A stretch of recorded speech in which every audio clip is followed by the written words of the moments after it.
The rains had fallen heavy that night in Lagos, drumming against the rusted zinc roofs of Mushin. The streets were flooded with the foul water of open gutters, and the faint glow of streetlights flickered weakly through the mist. Beneath one of those roofs, in a one-room apartment that smelt of kerosene, sweat, and damp clothes, a boy was born, a boy his mother named Prince Williams. His father had laughed bitterly at the name, scoffing as he tied his faded wrapper tighter around his waist. "Prince, which kingdom does he want to rule?" he had asked, the corners of his mouth tightening in disdain. But his mother had insisted. "One day, this boy will sit on thrones. Even if you people don't see it. I know what I carried for 9 months. He is different." But from the beginning, life was merciless. Prince grew up in hunger. School was a luxury that came and went. Sometimes he attended classes barefoot, clutching an old school bag patched with nylon. Other times, his mother kept him home because there was no money for fees. He learned quickly that Lagos was not for the weak. By the time he was 12, he was hawking sachet water on Ojuelegba Bridge, dodging Danfo buses, and running from Agboros who extorted even the smallest hawkers. Still, there was something unsettling about him. The neighbors whispered about the boy with eyes too sharp for his age. They said he could stare into your soul, that sometimes when he was quiet, it felt as if he was listening to voices no one else could hear. His mother dismissed it, clutching her Bible tightly, praying louder every time she noticed the strange calmness in her son. But Lagos was already shaping him.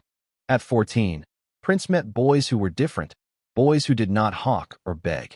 They wore designer sneakers, their belts heavy with shiny buckles, their phones glittering with cracked but still functional iPhones. They hung around beer parlors in Surulere, spending freely, always laughing too loudly. They were barely older than Prince, but they lived like kings. One of them, a dark-skinned boy with a crooked smile called Tiga, noticed him. "Guy, why you day hawk water day suffer? See as you fresh.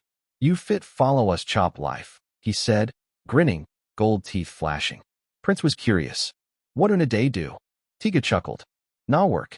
Real work. Computer work. You sabi type." That was his first introduction to Yahoo, internet fraud. At first, it seemed harmless. Prince learned how to chat with lonely foreigners online, pretending to be a white woman seeking love. He was quick, smooth with words, and patient. Money trickled in. Small at first, 20,000 naira, 50,000 naira, but to a boy who had never held 5,000 naira in his life, it was like gold. His mother noticed the sudden change. New clothes, small money for food, a confidence in his walk. When she asked him, Prince smiled innocently. "Mama na God. I day help one oga for shop." She wanted to believe him. She forced herself to believe him. But Lagos has a way of pulling boys deeper. By 16, Prince was no longer hawking. He was wearing skinny jeans, clean sneakers, moving with boys who had connections in Lekki and Ikeja. They smoked loud, drove cars they didn't own, and chased girls in university campuses. Yet, despite the laughter, Prince always felt something hollow inside. Money was never enough. His hunger was not for food anymore. It was for power, recognition, the kind of respect he had been denied all his life. Then came the night that changed everything. It was in an abandoned building in Ajij, where Yahoo boys gathered, their laptops glowing in the dim light. Someone had lost money to a scam gone wrong, and the boys whispered about upgrading. "Guy, normal Yahoo Don cast. If you want real money, you must do Yahoo Plus," Tiga told Prince, his voice low, his eyes darting around. Prince frowned. "Yahoo Plus? Wouldn't be that." Tiga leaned closer, his voice barely above a whisper. "Blood money. Ritual. You go meet Baba, do sacrifice. After that, clients go day rush you. Wire you millions without stress. No day fail. Not covenant." Prince laughed at first. It sounded ridiculous. But that same night, when he returned home to find his mother weeping because their landlord had locked the door for unpaid rent, the thought began to take root. He was tired of poverty, tired of shame, tired of being the boy who never had. At 17, he followed Tiga to a shrine on the outskirts of Ibadan. The journey itself felt like a dream. They traveled in silence, the night pressing heavily on them as their bus rumbled along the expressway. When they arrived, the air was thick with the smell of blood and herbs. The shrine was deep in the forest, its walls smeared with chalk symbols, its altars piled with offerings. The priest who greeted them was a tall, gaunt man with red cloth tied around his waist. His eyes glowed strangely in the firelight, and when he spoke, his voice seemed to echo from the trees. "Young boys," he said slowly, his gaze lingering on Prince. "You have come to bind yourself. Once this step is taken, there is no going back.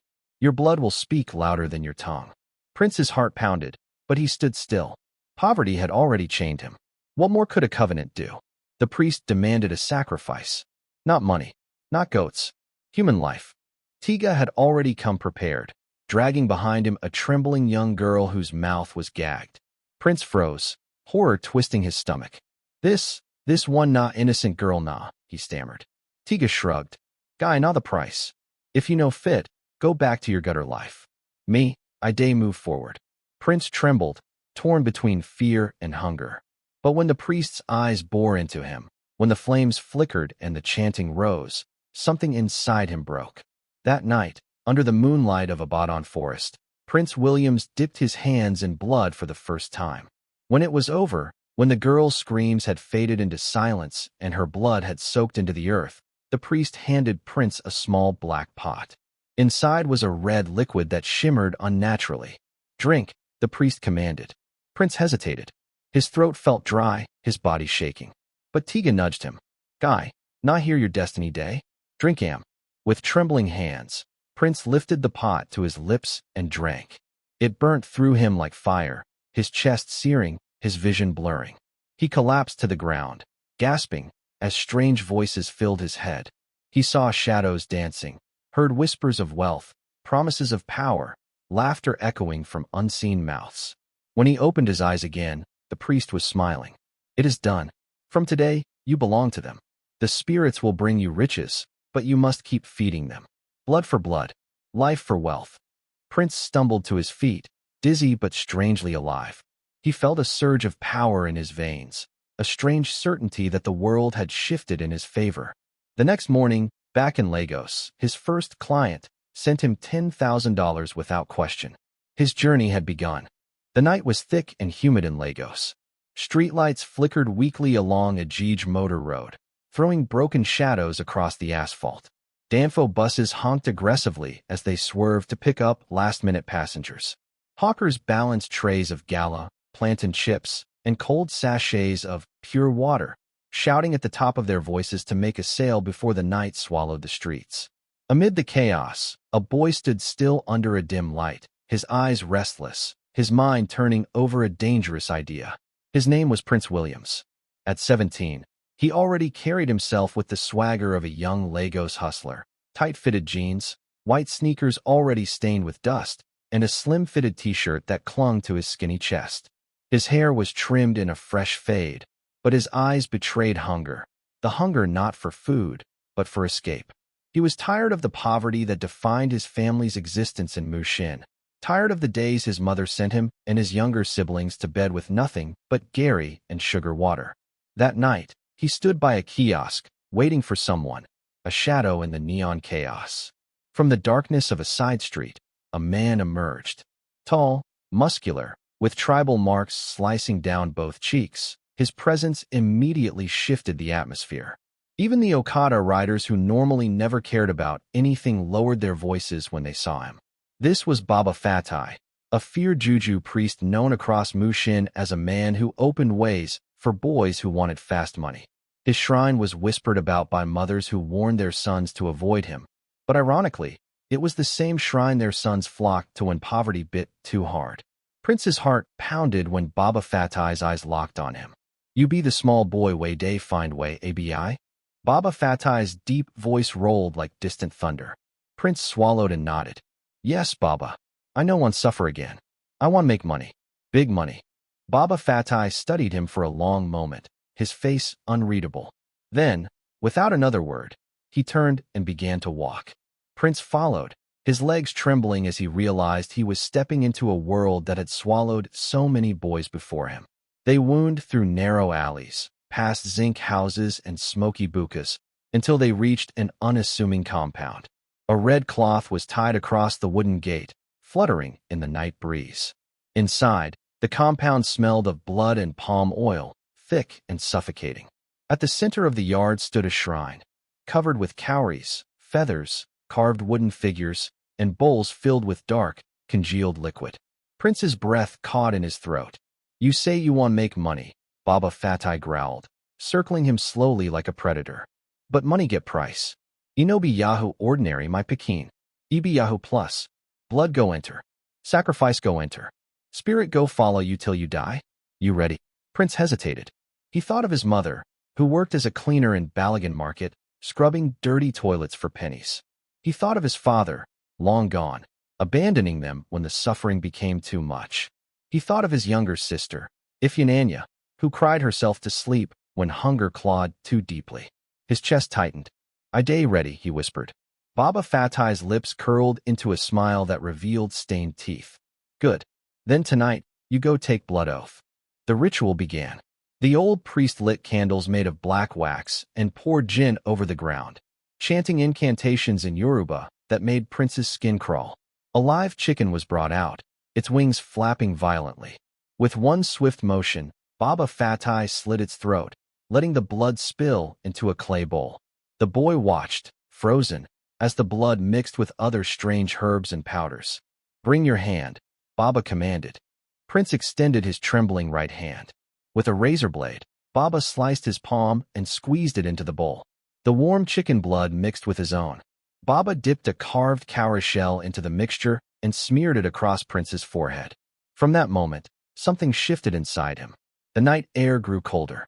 The shrine seemed to come alive. Shadows stretched unnaturally against the walls, and whispers filled the air though no one else was there. Prince's vision blurred for a second, and he swore he saw eyes staring at him from the wooden idols.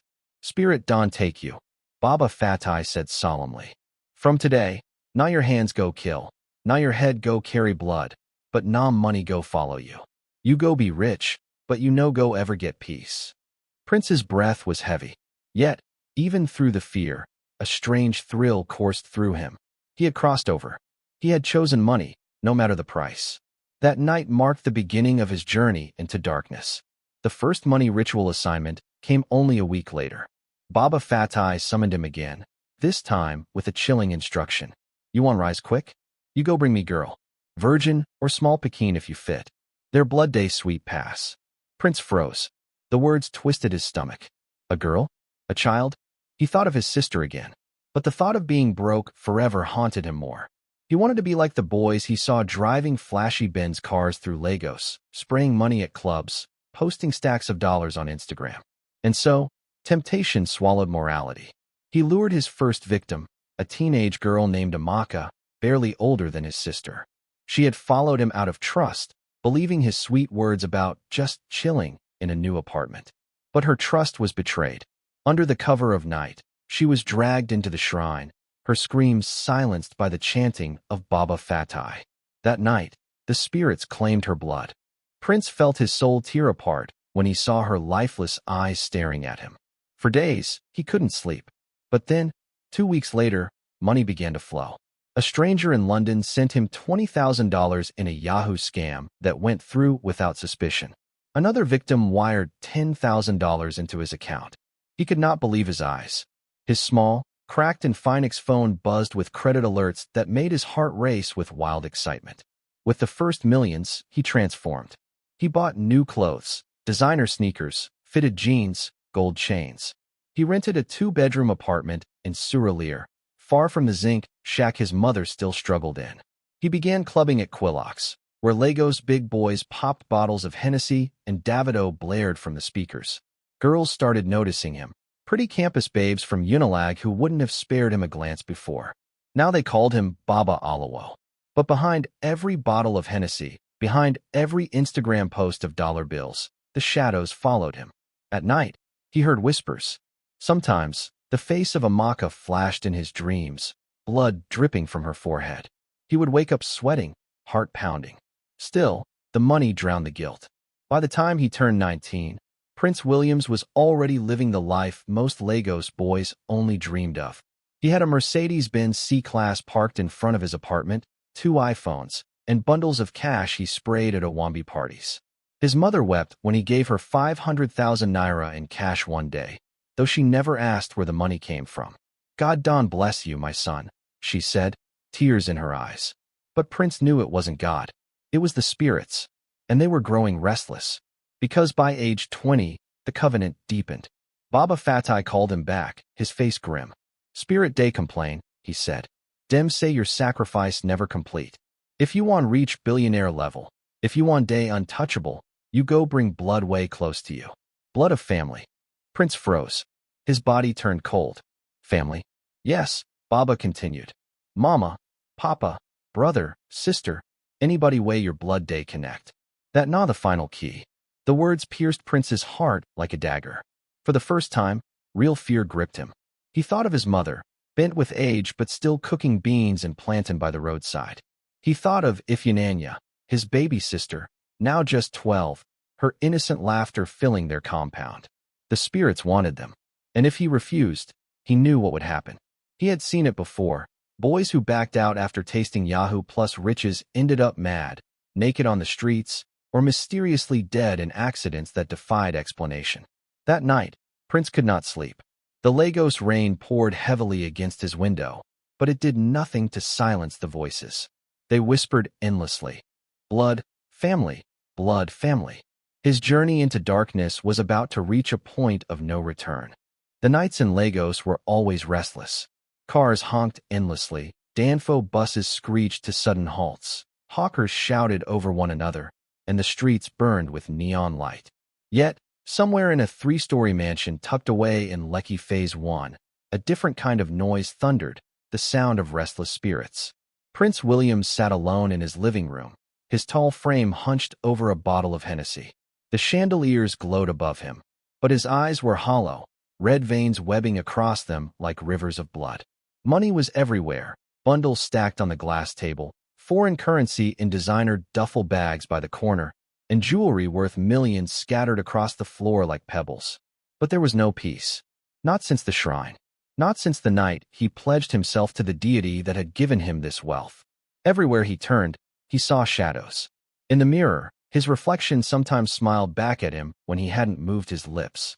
At night, when he tried to sleep, whispers slithered through the air, hissing in a language he did not understand, yet which chilled him to his bones. He remembered the priest's words. Riches come with blood. Every million you spend must drink a soul. The deity will always collect. At first, he thought he could cheat the god. He thought offering strangers, girls from the streets, hookup ladies, would be enough. He had already lured 5 into his trap, their screams silenced beneath the red glow of the shrine's candles. Each time, his money doubled. Each time, cars and houses appeared almost out of nowhere. But now, the god was asking for more. Something closer. Something dear. That night, as Prince William sat on his leather couch, the voice came again. A low growl that vibrated through the walls, making the champagne bottles in the bar rattle. Blood of strangers is sweet, but the blood of your own is sweeter. You cannot dine with us halfway, Williams. Bring me blood of blood, or everything shall scatter. Prince Williams dropped the Hennessy bottle, his heart slamming against his ribs. Sweat trickled down his face. No, not my bloodline, not them, he muttered, pacing. But the voice grew louder, deeper, shaking the mansion. Your father, your mother, your sisters, choose, or you lose. His father, Chief Ideal Williams, was a proud man. 65 years old, retired civil servant, with gray hair cut low and neat. He often wore flowing agbada, embroidered with gold thread, his walking stick tapping like a drum when he walked. He loved Prince Williams, though he never understood the source of his sudden wealth. Williams, my son, the chief said one morning during a family gathering in their Abadan home. Money is good, but money without peace is madness. I see your eyes, they are restless. Tell me, who have you joined? Is it cult? Is it blood? Talk to me before it is too late. Prince William smiled faintly, but inside, he was trembling. Because sitting there at the dining table, watching his father's frail hands reach for pepper soup, he could almost hear the deity whispering. There he sits. He who raised you. Offer him. The thought made bile rise in his throat. Later that night, he tried. He sneaked into his father's room while the old man slept. He held a sharp knife in his hand, his palms trembling, sweat soaking through his designer shirt. The shrine had demanded it, a bloodline sacrifice. But when he raised the knife, his father stirred in his sleep and muttered, "Jesu Christi." The knife slipped from Prince's hands and clattered to the floor. He staggered back, chest heaving, horrified at what he had almost done. He fled into the night, his soul in torment. But the deity was not pleased. That week, 3 of his business deals collapsed mysteriously. One of his cars, a brand new G-Wagon, caught fire in broad daylight while parked outside Quillock's nightclub. His ATM card stopped working. Strange rashes appeared on his skin. The voice returned, angrier, hungrier. "Blood or nothing. If you delay, your soul shall be eaten." It happened in Benin City. His younger sister, Anita Williams, was only 19. A university fresher at Uniben, bright-eyed, with braids bouncing on her shoulders and a voice full of laughter. She loved her brother dearly and always boasted about him to her friends. "Prince is my big brother. The whole Lagos knows him. He has cars upon cars. He promised me an iPhone 14 this Christmas." One weekend, Prince invited her to Lagos. "Come spend some time with me, Anita. I'll spoil you," he said, masking the tremor in his voice. She came, and she never returned. That night, at the shrine hidden deep inside a forest in Ogun State, Prince Williams tied her hands with red cloth, his face streaked with tears as the juju priest chanted incantations. Anita cried, screaming his name. "Brother, why? What are you doing? Please, I beg you. I'm your sister. Don't do this." Her cries pierced him, but the deity's laughter roared louder. With shaking hands, he slit her throat. Blood spilled into the calabash. The shrine walls shook, the candles blazed brighter, and the god's voice echoed. "Now, you have begun. Riches eternal." Prince Williams collapsed, vomiting, his clothes soaked in his sister's blood. The next morning, he woke in his Lekki mansion to find 30 million naira freshly credited into his account. Outside, a brand new Range Rover was parked in his driveway. But Anita's face never left his mind. He saw her in mirrors, in shadows, even in his dreams. Sometimes, he heard her crying voice when he turned on the shower. The spiral. It didn't stop with Anita. The more he sacrificed, the more he was blessed. But each blessing carried a shadow. His cousin, Segan, only 15, disappeared after a sleepover at Prince's mansion. His mother, Mama Tinu, 58, soft-spoken with a scarf always tied neatly on her head, was lured into a prayer meeting that ended in blood. Even his uncle from the village, Baba Kunal, vanished when he came to ask for financial support. Each disappearance was followed by extravagant wealth. Houses in Banana Island, luxury trips to Dubai, endless cash. But so were the hauntings. Doors slammed at night by unseen hands. Blood stains appeared on the walls of his house, only to vanish moments later. Sometimes, his own reflection refused to mimic his movements. His mansion became a graveyard of echoes, filled with the voices of those he had killed. Yet, he could not stop. The deity was insatiable. And Williams was already too deep. The thunder rolled across the Lagos sky that night, as if the heavens themselves were restless. The moon, pale and distant, hung like a cold witness over Prince William's mansion in Lekki Phase 1. Inside, the boy who had once been a playful, ambitious dreamer was now pacing the marbled floors of his sitting room. His white designer agbada shimmered faintly in the soft glow of the chandelier, but beneath it his heart was heavy and his spirit restless. Money had flooded his life. Cars lined the driveway, Lamborghinis, G-Wagons, a sleek Porsche, and the mansion's swimming pool sparkled blue under neon lights. Yet, something gnawed at him. His priest, Baba Ogunfemi, had told him plainly, "Wealth without deeper blood will soon scatter like smoke. If you want it to last, if you want to rule this Lagos, then family must pay." Those words haunted him every night. Williams sat down, his palms sweaty, his head pounding. His iPhone buzzed with messages, girls begging for shopping money, friends asking for parties, even politicians reaching out for bribes. But none of that mattered. What echoed in his skull was the chilling laughter of the deity he had sworn to, the one they called a Legimare's shadow, a spirit bound to blood wealth. Prince, Baba Ogunfemi's gravelly voice came to him again in memory. "Your destiny is bright, but destiny does not shine without sacrifice. Blood thicker than water must flow." The idea of killing his own family twisted his gut. These were people who had raised him, who had fed him when he had nothing. But the priest's words carried weight. an unshakable force. He had already sacrificed strangers, hookup girls, business rivals. Their screams still echoed in his sleep. But family? That was different. Still, when he thought of how people bowed before him at clubs, how politicians now whispered his name, how artists begged to perform at his parties, he felt the pull. If he didn't obey, the god would take everything back, and worse, take his own soul. It was on a Sunday evening in Acadia that the idea began to solidify. His mother, Madame Rosaline, had called the family together. She was in her early 50s, a strong Igbo woman who had raised her children with resilience after their father's early death. Her geli was tied high, her buba and wrapper sparkling with sequins, but her eyes still carried the weight of worry. "Williams," she said as she hugged him at the door, "you are shining, my son. You are glowing. But I pray this money is clean, because the kind of sudden wealth I see." He forced a smile. "Mama, leave story. God has blessed me."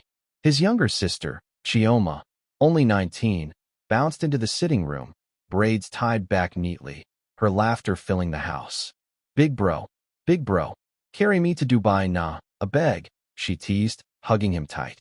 His younger brother, Uche, barely 16, followed shyly, his school uniform still rumpled, textbooks clutched under his arm. He looked up to Williams like a god. Dinner was warm. Jollof rice steamed from the pot. Goat meat pepper soup filled the air with spice, and the family talked, laughed, prayed. Yet as Williams sat at the table, watching his mother smile, hearing his siblings chatter, his stomach twisted. The spirit's voice rose inside him like smoke. "They love you. They trust you. That is why their blood will sweeten the covenant." His spoon clattered against the plate. "Are you all right, my son?" Madame Rosaline asked, her eyes narrowing. "Yes, Mama. Just tired." But deep inside, he knew what was coming. Baba Ogunfemi's instructions. The following week, he drove to Ijebu in his matte black G-Wagon, dust swirling behind him as he cut through narrow village roads. The shrine was waiting, dark, ancient, smelling of blood and palm oil. Baba Ogunfemi sat cross-legged, his dreadlocks wrapped in a red cloth, his body smeared with chalk and ash. He was chanting when Williams entered, the flames of the oil lamp flickering violently as if stirred by an unseen wind. "You are ready," the priest said without opening his eyes. Williams swallowed. "Baba, this is my mother, my blood. How can I?" The old man's eyes snapped open, red as burning coal. "Do you want to reign forever? Do you want your name to enter the stones of Lagos? Then blood thicker than water must flow. Start small, one by one. When the blood of those who nurtured you touches this ground, your wealth will become untouchable." Williams shook, but the priest handed him a calabash filled with black liquid. The surface rippled as if alive. "Drink. This will make you strong when the time comes." The young man raised it to his lips. It tasted like iron, like death itself, yet it burned into him with power. That night, he couldn't sleep. Every shadow in his mansion seemed to whisper. The chandeliers swayed without wind. His swimming pool bubbled unnaturally. And in his dreams, he saw his mother's face, then her blood dripping on white tiles. It was Chioma. The choice tore him apart, but Baba Ogunfemi had told him, "Begin with innocence. Begin with the one who trusts you most." She had come to visit his mansion on a Friday. She wore a yellow gown, her braids swinging, her laughter bright as she snapped pictures for Instagram in front of his cars. My brother is bawling, she said, twirling like a child. He smiled faintly, masking the storm inside him. He had already prepared the room. Candles, red cloth, a basin hidden beneath the bed. The deity's sigil was painted on the floor in chalk. "Chioma," he said softly, "come, let me show you something." She followed eagerly, unsuspecting, her sandals tapping against the marble. When she entered the room, the air grew heavy. The candles flickered violently. She frowned. What's this? Why is everywhere looking like film?" He shut the door. His hands trembled as he held the charm Baba had given him. "Chioma," his voice broke. "I'm sorry." Before she could react, he pressed the charm against her forehead. Her body stiffened, her eyes widened in horror. "Williams, what is?" The room erupted in whispers, spirits swirling like smoke. Her scream pierced the air, muffled as his hands shook violently over her. In minutes, the deed was done. Her lifeless body lay on the floor, her eyes wide open, betrayal etched on her face. Blood dripped into the basin, hissing as it touched the chalked sigil. The air shook with unseen laughter. Williams collapsed beside her, weeping like a child. "Forgive me, Chioma. Forgive me." But the spirits had no mercy. That night, his bank alerts multiplied. Millions poured into his accounts from unknown investors. Politicians called to offer him contracts. Clubs in Victoria Island begged for his presence. His wealth doubled overnight. But so did his nightmares. Guilt and glory. At Chioma's funeral, William stood stiff in a black suit, dark shades covering his red eyes. The family wept, church members prayed, but no one suspected him. They said it was sudden sickness, a strange collapse. His mother clung to him, sobbing. "Williams, my son, she was so young. Why would God take her like this?" He hugged her tightly, tears streaming, but deep inside the deity's voice whispered, "One gone. More to come." The Lagos elite, however, saw something else. They saw a man untouched by tragedy, a man still climbing higher. He began appearing at eco-hotels with governors, shaking hands with senators. His cars multiplied, his parties grew wilder. But his heart grew darker. Every night, he saw Chioma's face. Every morning, he heard her laughter fading. And still, the god demanded more. The mother's turn. Weeks later, Baba Ogun Femi summoned him again. "The covenant is not sealed yet," the priest said, his tone colder than before. "The womb that bore you must return to the earth. Only then will your throne in Lagos stand firm." Williams froze. "My mother? No. Baba, anything but her." The priest's eyes narrowed. "Defy the covenant, and all you have will rot. Your cars will crash. Your money will vanish. Your own blood will choke you in your sleep." Williams trembled, but the god's laughter echoed in his mind. He knew it was only a matter of time. And so the descent continued. The night Lagos bled with neon lights. Prince William sat alone in his mansion's lounge, the air conditioning humming softly like a ghost in the silence. His phone buzzed with notifications, alerts from bank apps, crypto trades, fake love messages from women he had charmed into clients. Yet despite the wealth swimming around him, an emptiness chewed at his soul. The whispers of the shrine in Benin haunted him every time he closed his eyes. He remembered the priest's words. "You have eaten from the pot of blood. Every blessing must be watered with sacrifice. When the pot dries, it must be fed again. This time, not with strangers, but with your own." Prince tried to drown it with Hennessy. He tried to cover it with loud Afrobeats blasting from his speakers. He tried to bury it beneath the giggles of the slay queens lounging in bikinis by his swimming pool. But the whispers remained, clawing at his mind. That night, a strange dream came. He saw his late grandfather, an old man from their ancestral home in Benin, standing barefoot in the middle of a river. The man pointed at him with eyes full of smoke and thunder. "Blood calls blood, Williams. Wealth never comes free. You must give your own." Prince jolted awake, drenched in sweat. The air in the mansion suddenly felt heavy, as though unseen eyes were watching. When he looked toward the corner of the room, he thought he saw a shadow move, something slithering, whispering. By morning, his paranoia had grown. He stopped laughing with his friends. He stopped flaunting his money in clubs. Instead, he drove alone at night, circling Third Mainland Bridge with his thoughts. The god of his blood oath was calling, and he knew exactly what it wanted. It began with his cousin, Femi. Femi was like a brother, the only one who had covered for him back in secondary school when he used to steal money from their uncle's drawer.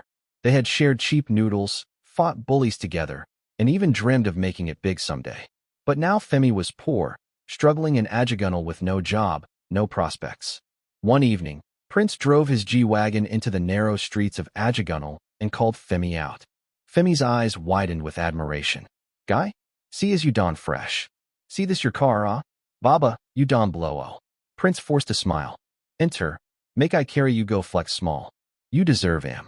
Femi, innocent and grateful, didn't know he was being driven straight into a death sentence. They stopped in a dark corner near Ape, where the shrine's priest had instructed. The forest groaned with insects, and the night seemed alive with whispers. Prince's heart pounded as the juju priest appeared, face chalked white, cowries clinking around his neck. "This is your blood," the priest said. "You must slit his throat yourself, else the covenant rejects it." Femi looked confused, laughing nervously. Prince, wouldn't be this nah? Nah prank.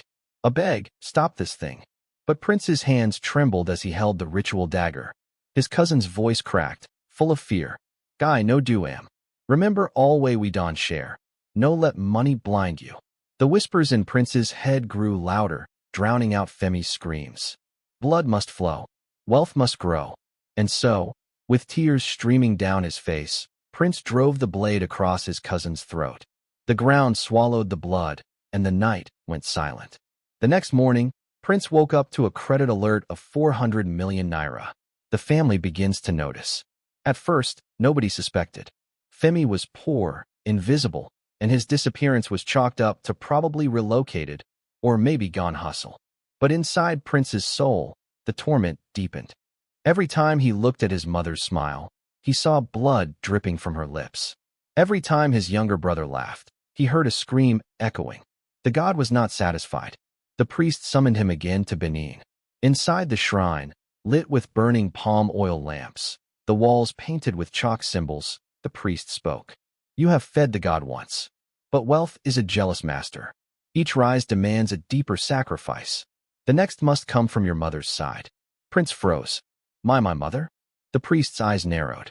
Her bloodline is your root. The god wants her essence. But if you fear, bring her substitute. Prince stumbled out of the shrine, torn apart. His mother, Mama Yuwa, was his backbone. She prayed for him every morning, called him constantly, still believed he was doing legitimate business. The thought of hurting her stabbed his chest like fire. But the whispers came again. Every time he tried to sleep, he saw himself back in poverty, hungry, barefoot, mocked. He saw his old landlord chasing him for rent. He saw the shame of having nothing. And so he chose his mother's younger sister, Auntie Rose.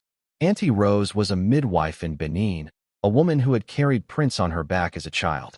She still called him my Pekin, even though he was now a grown man in Lagos. Prince invited her for a visit. Auntie, make you come Lagos small. I go take care of you, spoil you small. She came, excited, carrying a nylon bag of gifts for him. Bitter leaf from her farm, ground crayfish, and palm oil in a bottle. She had no idea her journey would be her last. That night, Prince lured her into his private lounge. The priest had prepared the space with incantations. Auntie Rose sat, smiling, adjusting her headscarf. My son, why your face day heavy like this? Talk to me. Prince couldn't speak.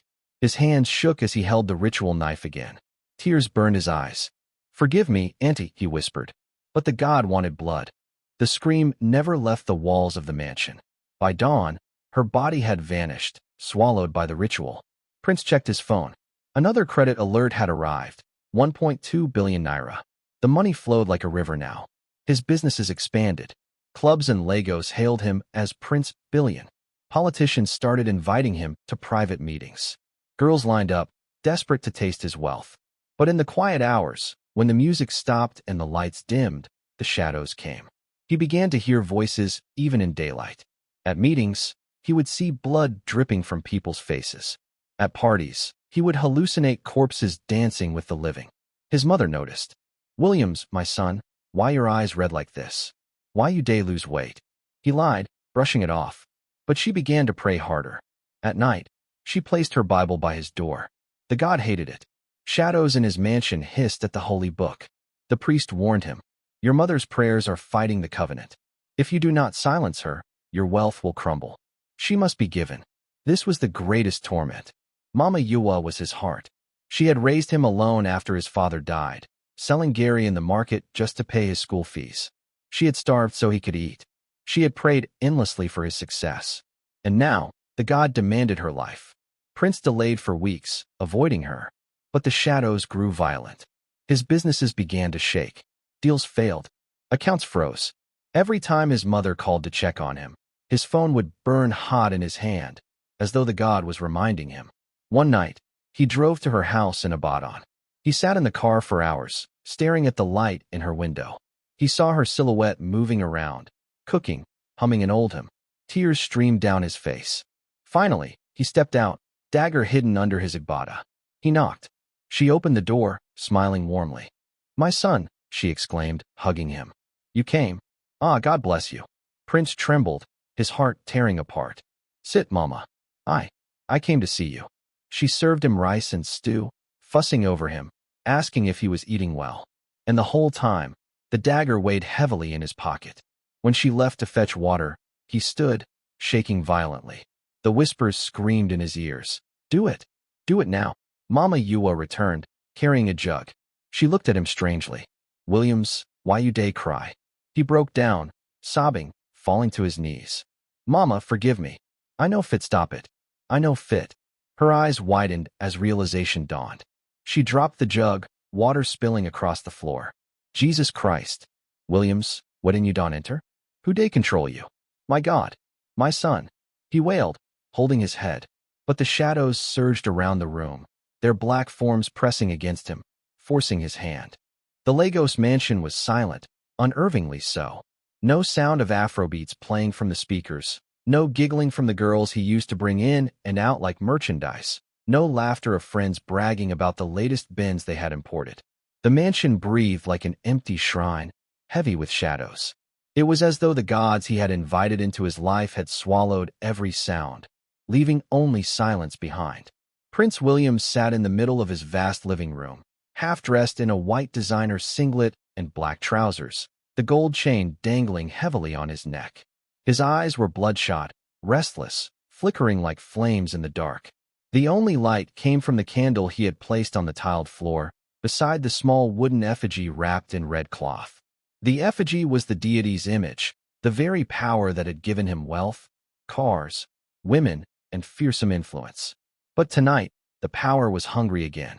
He had already sacrificed his younger cousin weeks ago, the boy's screams still haunting him whenever he closed his eyes. Now, the whispers of the deity had grown louder, demanding more blood, more intimacy, demanding someone closer, someone whose bloodline was tied directly to him. His mother. Williams had laughed at the thought when it first came. How I go sacrifice my mama? No, nah. No fit happen, he muttered under his breath. But the whisper didn't stop. It grew into voices, into visions. Each night he saw himself drowning in rivers of blood while faceless shadows mocked him.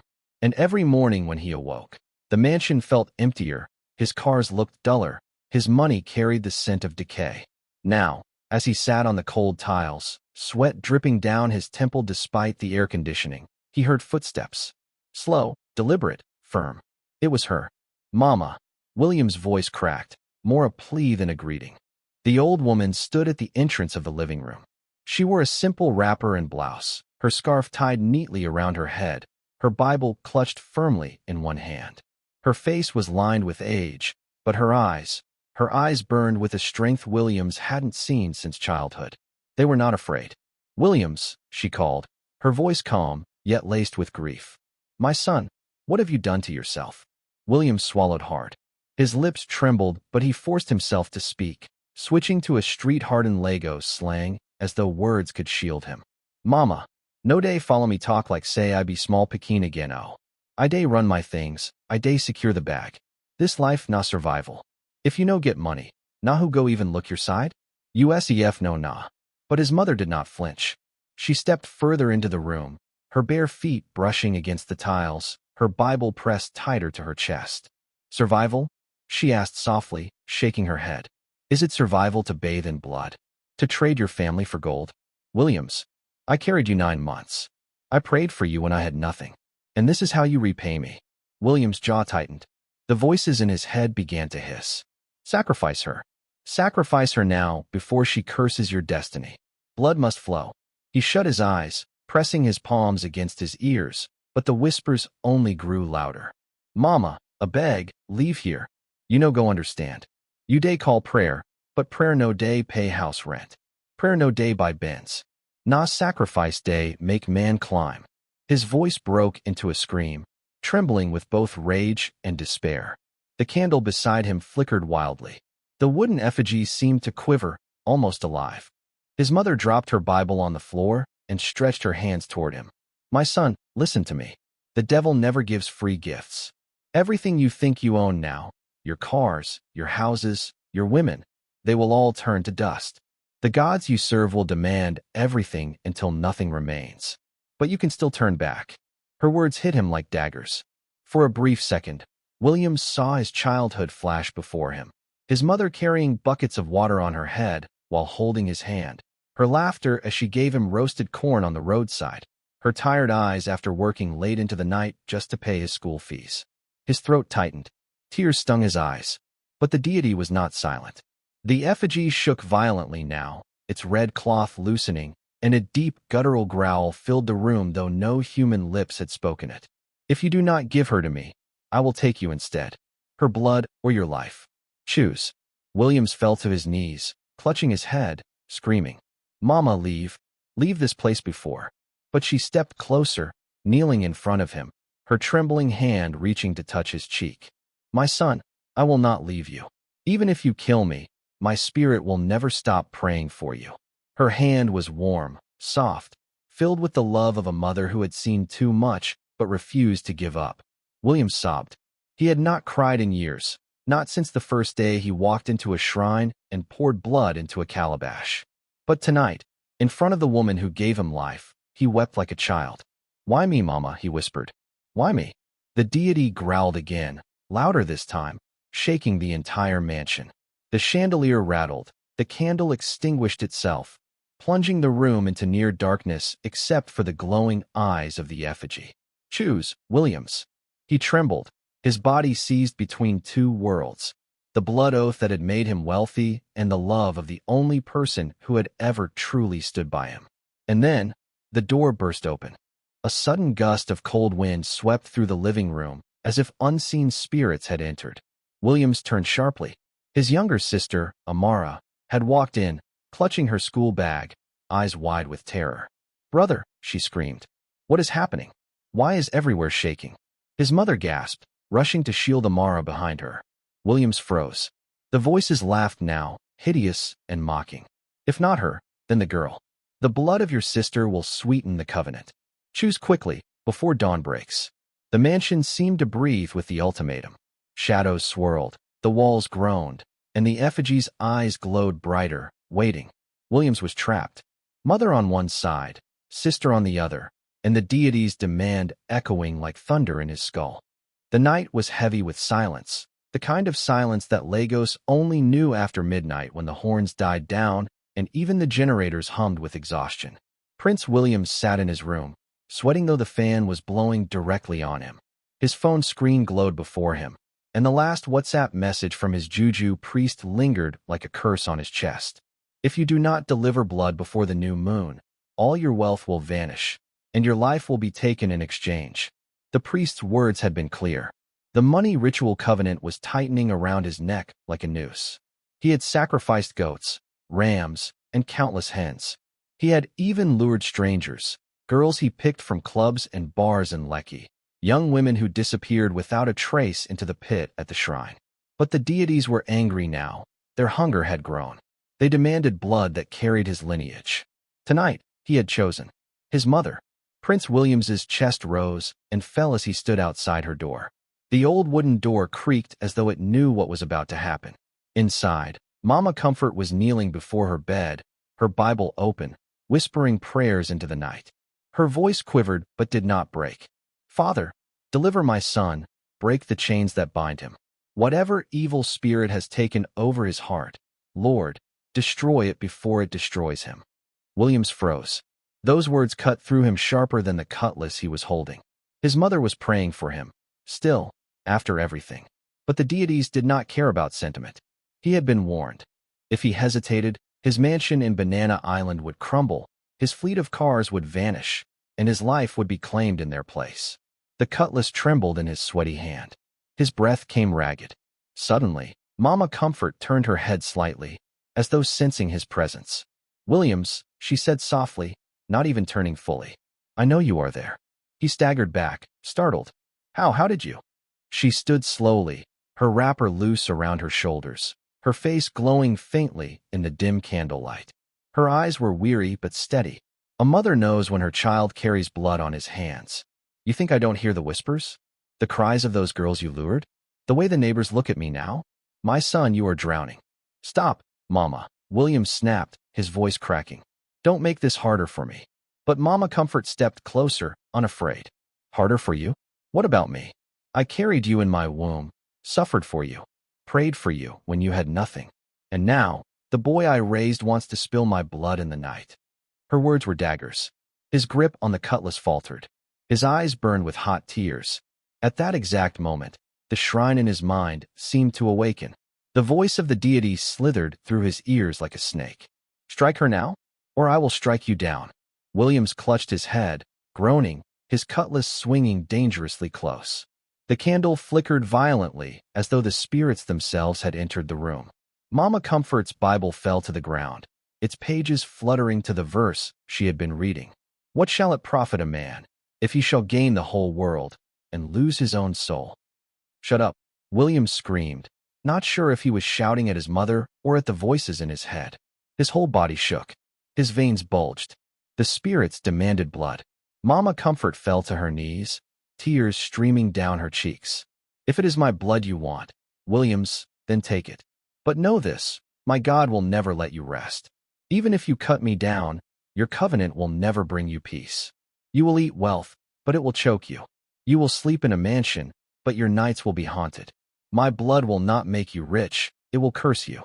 Her voice was not shaking now. It was thunder, full of spiritual fire. Williams roared like a madman and raised the cutlass high. Sweat poured down his face. His arms trembled as the unseen spirits pressed down on him. "Strike her," the voice hissed. "Strike her, and you will live." But just as the blade came down, something unseen caught his wrist midair. His arm locked. His eyes widened in terror. "Mama, Mama, I can't move," he gasped. His whole body stiffened like stone. His eyes rolled back. Mama Comfort's prayer erupted from her throat, powerful and unrestrained. "Holy Ghost, fire, deliver my son." The candlelight flared unnaturally bright, filling the room as though dawn had suddenly come. Williams dropped the cutlass, collapsing onto the ground, writhing like a possessed man. His mouth foamed. Strange voices poured from his lips, languages he had never learned, tongues of the covenant. Mama Comfort pressed her palm on his forehead, crying out with a mother's desperation. "Every covenant with death, I break it tonight. Every blood sacrifice demanding my child's soul, I scatter you in the name of Jesus." The whole room shook violently, as though Lagos itself felt the battle between the shrine's spirits and the prayers of a mother. William screamed. Shadows spilled from his body like black smoke. His eyes glowed unnaturally red for a moment before dimming again. Then, silence.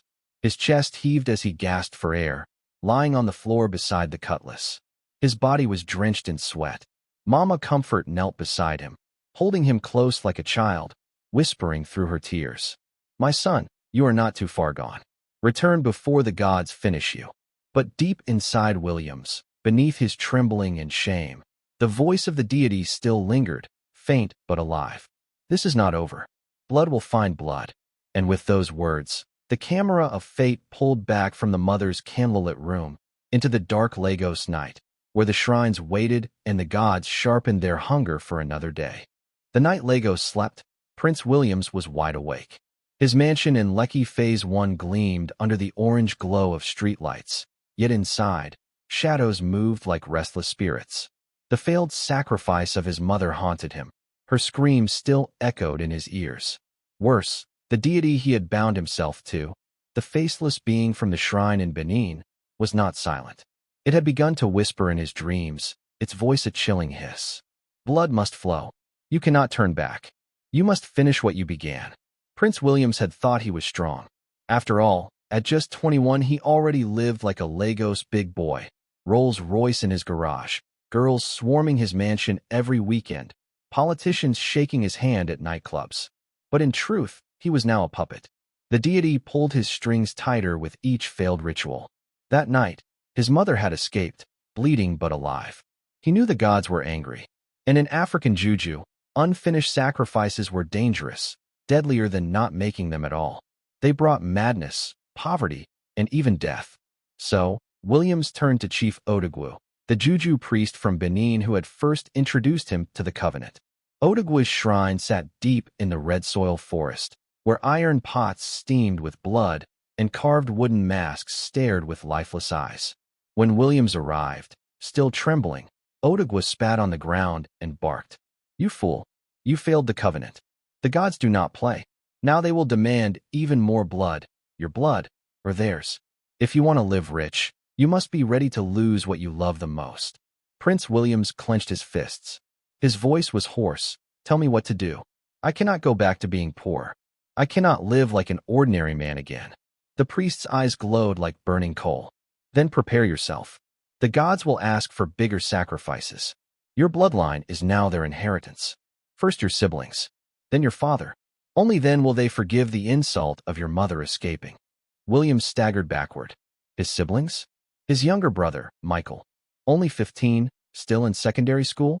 His little sister, Tolu, barely 12, still playing Tintin in the compound at Surrelier? His chest tightened. But then he remembered the whispers of his deity. He remembered the taste of luxury. Expensive champagne at Quillock's, the crisp scent of dollars stacked in Gonamusco bags, the awe of girls who called him Daddy, though he was barely older than them. That night, Williams made his choice. The next weekend, he lured Michael to the mansion. Come, enjoy life small, he told him over the phone, his voice unnaturally cheerful. I'll take you shopping at Balogun Market. You'll pick anything you want, Jordans, iPhones, name it. Michael laughed with boyish excitement. He loved his big brother. Prince Williams had always been the flashy one, the one who made the family proud by escaping poverty. To Michael, he was a hero. But when Michael arrived at the Lecky mansion, things felt off. The air smelled of incense. Strange chalk markings circled the living room floor. Candles burned at every corner, and Odogwu the priest stood there half-naked, his skin coated in red powder. Michael's smile faltered. Bro, what's going on? Williams forced a grin. Just a small prayer ritual. Don't worry. Sit down, relax. I'll explain. But Michael didn't sit. His instincts screamed at him. He turned toward the door, only for two masked men to grab him from behind. Michael screamed, kicking and thrashing. Bro, help me. What's this? William's chest heaved as his little brother's terrified eyes locked on his. This was the moment. This was the test. But his hands trembled as he picked up the ritual knife, its blade already stained with old blood. Do it, Odogwu roared. Do it now before the gods take both of you. Williams closed his eyes. For a second, he heard his mother's voice, her prayers, her warnings. Then he heard the deity's hiss, louder than ever. Blood must flow. The knife slashed. Michael's scream split the mansion in two. His blood spilled onto the chalk circle, and the candles flared as though the gods themselves had leaned closer. Odogwu chanted, his voice thick with power. Williams dropped the knife, gasping. His own soul felt hollowed out. His hands shook violently. He wanted to scream, to vomit, to run. But then, as Odogwu smeared Michael's blood across his forehead, something unnatural happened. The ground beneath them trembled. The blood soaked into the floor and vanished like water down a drain. The walls of the mansion groaned, and a low, monstrous laugh echoed through the room. Williams froze. The deity was here, and for the first time, it spoke clearly, not in whispers. Well done. One more, and your throne will be sealed. That night, Prince William sat alone in his mansion. The city outside buzzed with traffic and nightlife, but inside was silence, broken only by the echo of Michael's last cry. His little brother's eyes haunted him, yet in his pocket was power. His phone lit up with bank alerts, foreign transfers flowing like rivers. $500,000 from a single hit. $1.2 million from another client. His blood sacrifice had opened doors no fraud, no scam could have opened alone. But the gods were not done. Within days, Tolu fell sick. She coughed blood at school, her small body burning with fever. Doctors at LUTH found nothing wrong. Her illness was supernatural. Williams knew it, and he knew what it meant. The gods had marked her. His nights grew darker. When he tried to sleep, his brother's ghost appeared at the foot of his bed, blood pouring from his throat. When he tried to eat, flies swarmed his food, buzzing the words, one more, one more. Williams drank more Hennessy, partied harder at Quillock's, chased more girls to drown the voices. But nothing worked. He was chained, and the chain pulled tighter with every passing day. The question was no longer if he would sacrifice his little sister. It was when. And worse, what if the gods demanded his father next?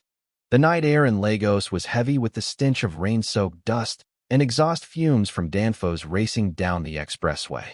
Inside Prince William's mansion in Lekki, silence sat like a curse. The house, once filled with his siblings' laughter and his mother's prayers, now felt like a shrine itself, haunted, echoing with unseen whispers.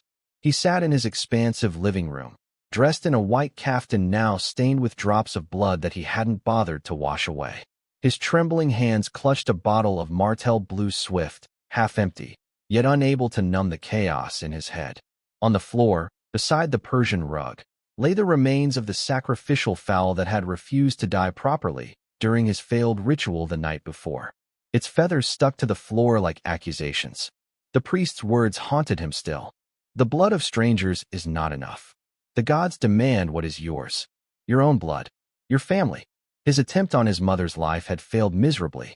He had stood over her bed in the dead of night, knife in hand, sweat dripping from his forehead like a leaking tap. But when her eyes snapped open and met his, eyes full of both terror and maternal love, something broke in him.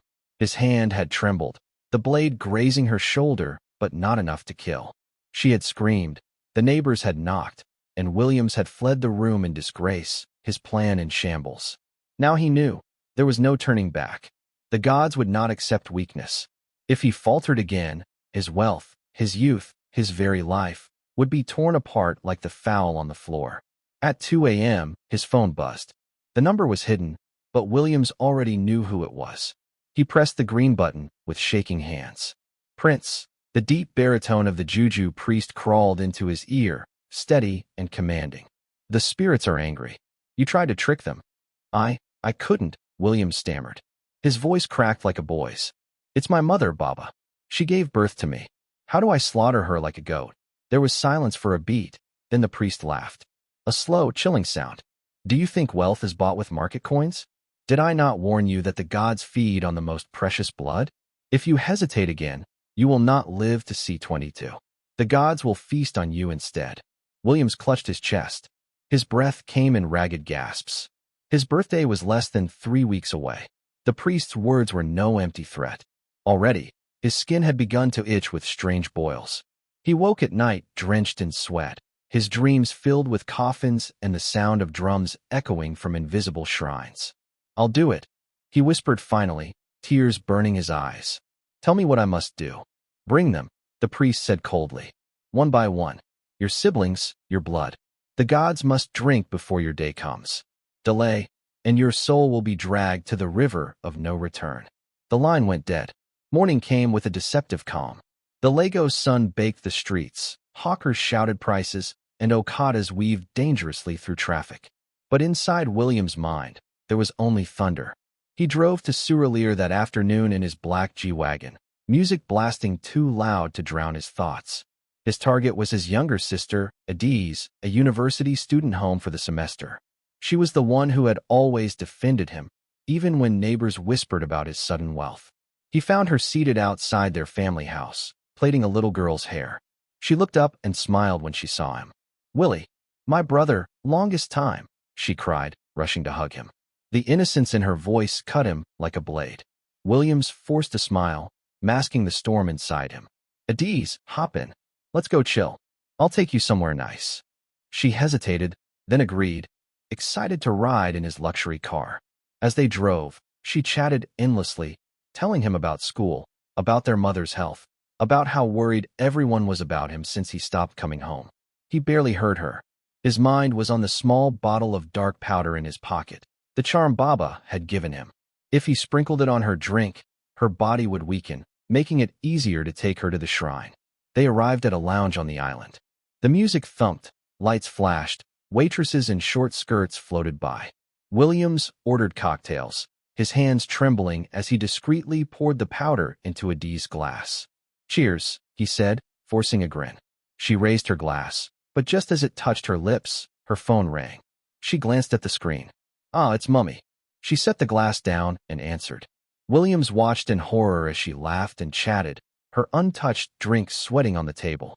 Minutes later, she stood. Willie, I have to go? Mummy needs me home. I'll see you another time.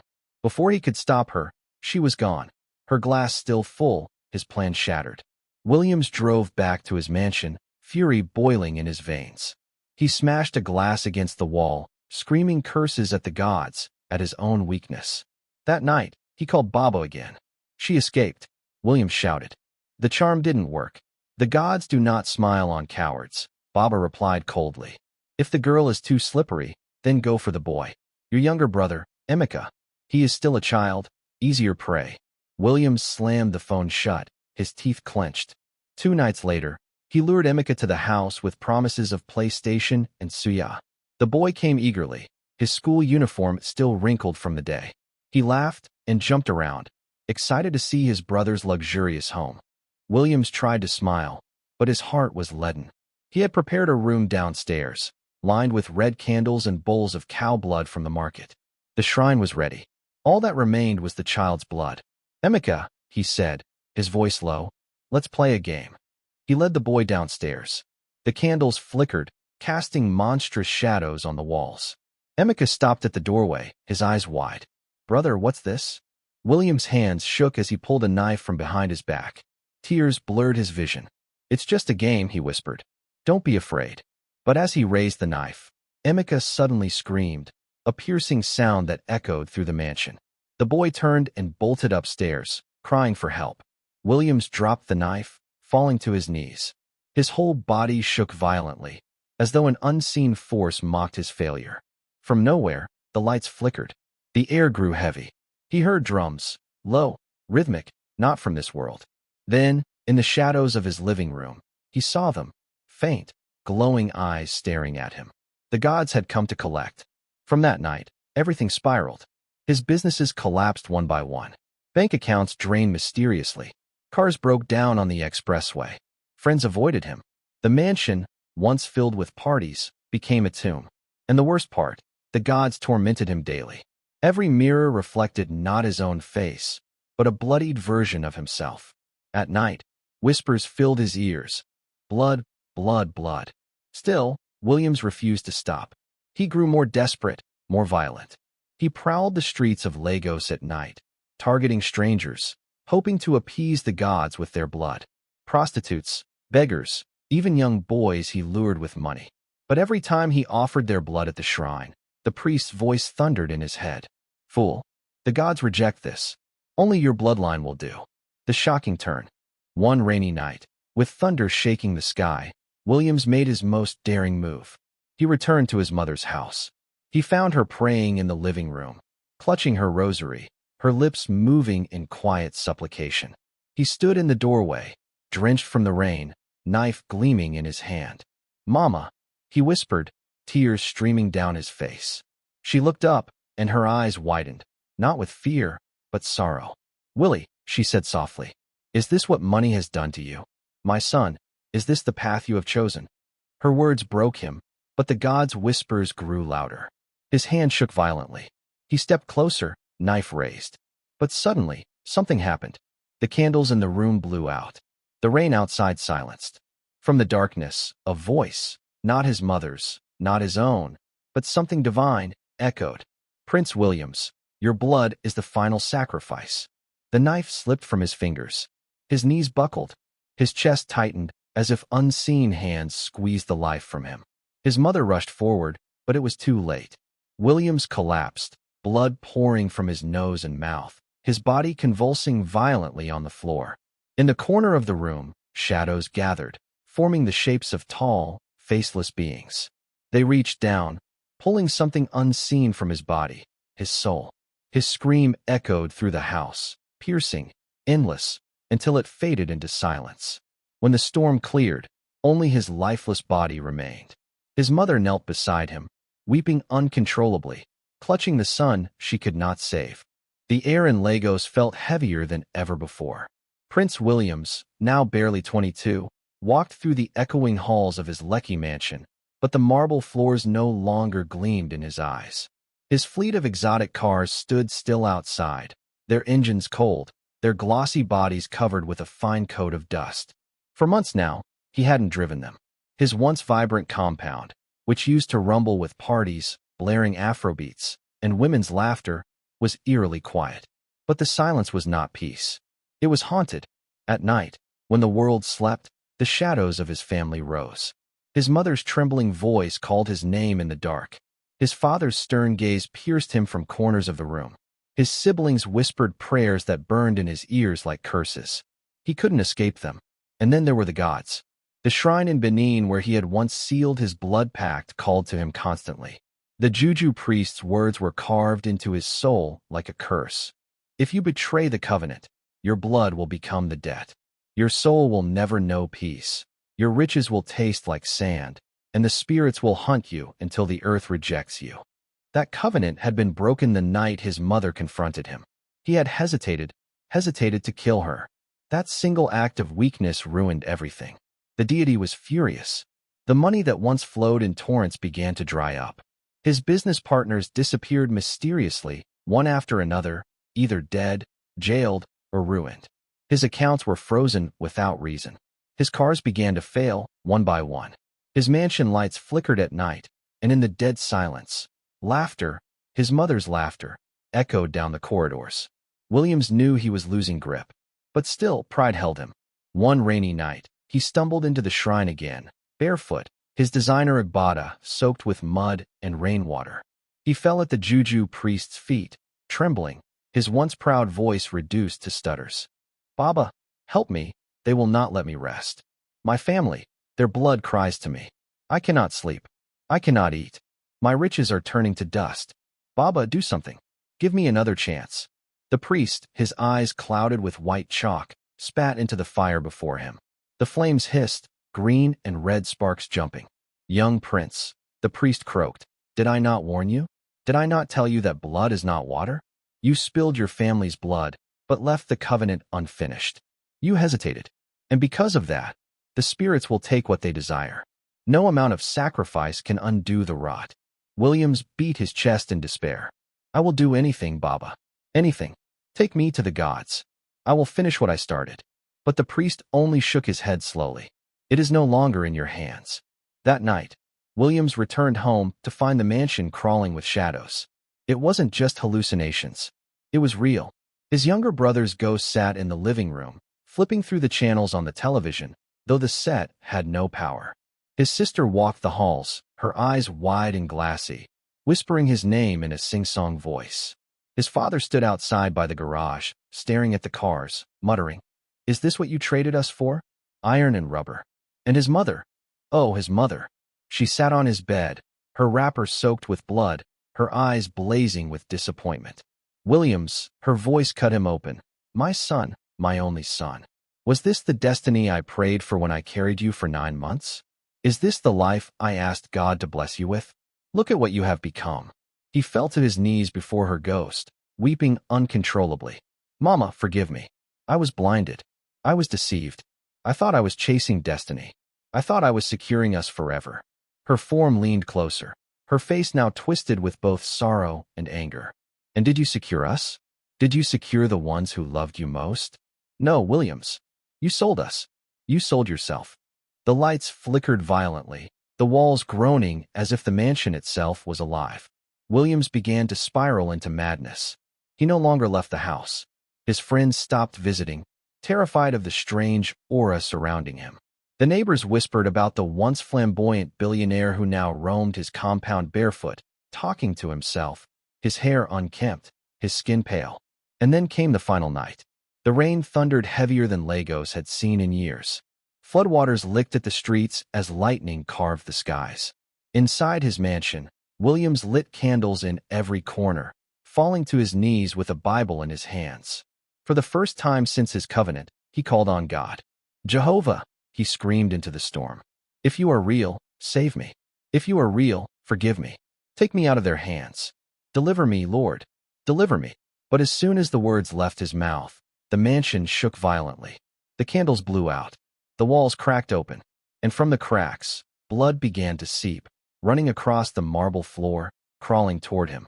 From the shadows, the deity he once served emerged, towering, monstrous, its head that of a serpent, its body covered in cowries and blood. Its voice thundered in a tongue older than men, but Williams understood perfectly. "You are mine." Williams tried to run, but his mother's ghost blocked the door. His father and siblings closed in from every corner. They grabbed his arms, his legs, pulling him down into the blood-soaked floor. "No, he screamed, his voice tearing into the storm outside. The deity raised its staff, and with one brutal strike, darkness swallowed the mansion. By morning, Lagosians woke to news that sent shockwaves through the city. Prince Williams was dead in his mansion, his body found twisted, his eyes wide open in terror, his skin shriveled like an old man's. No one could explain it. The police labeled it sudden death. But in the streets, in the markets, in whispers passed from mouth to mouth, the truth spread. Prince Williams betrayed his family, betrayed the gods, and the spirits came for him. His mansion was abandoned. No one dared live there. Neighbors swore they heard his mother's laughter at night, echoing from the empty windows. Drivers claimed to see his exotic cars move by themselves in the dead of night. And so, his story became a warning, a folktale etched into the soul of Nigeria's urban legends. Mothers told their children, "Greed will build you a mansion, but blood will bring it down. Do not envy wealth you do not understand. Some riches are born from tears, and tears will always demand justice." And even years later, when the name Prince Williams was spoken, people shivered. Because no one ever truly knew. Was his soul taken to the underworld, or was he still wandering the streets of Lagos, looking for peace he could never find?